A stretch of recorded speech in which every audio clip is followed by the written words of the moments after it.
Mukhang pinapangatawan na lang na talaga ni Moira ang kanyang pagbabago dahil hindi man lang siya nagalit kila Annalyn at Giselle nang ito'y dumalaw sa kanya at tanging paghingi lamang nga ng tawad ang kanyang inaasam sa dalawa na hindi naman niya naibigay nitong si Giselle nang dahil nga sa wala siyang tiwala kay Moira. Hindi rin naman kasi natin masisisi si Giselle nang dahil sa ilang ulit na harang ginawa ni Moira ang paghingi ng tawad pero galing lamang sa ilong sa kabilang banda nang dahil nga sa dinami-dami ng mga inmate sa correctional na nangangailangan ng atensyong medikal ay magkakaroon na nga ng medical mission doon ng Apex Hospital at ibabalita nga ni Annalyn sa kanyang inang si Lynette na siya ang isa sa mga mangunguna sa medical mission na yun at naigakwento na nga rin ni Annalyn sa kanyang ina ang buong nangyari sa loob ng city jail nang sila'y dumalaw kay Moira. Laking gulat nga nitong si Lynette nang malaman niya sa kanyang anak ang paghingi nga sa kanila ng tawad nitong si Moira at ang hindi rin pag-amin nitong si Moira sa mga kasabwat niya sa pagdukot kay Lolo Pepe. Kaya naman mabubunutan na naman ng tinik etong si Doc Carlos na kinabahan pa nga siya dahil biglang tumingin sa kanya si Annalyn. Nambong nakala talaga ni Carlos ay tuluyan na siyang chinucho ni Moira. Sa kabilang banda, napaka-small word naman talaga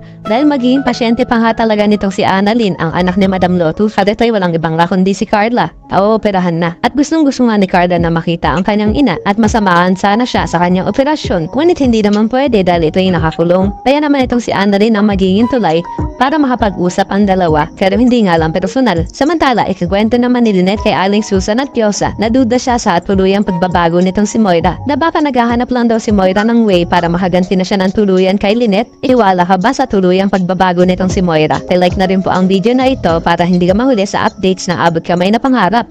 And pakisubscribe na rin po. Salamat sa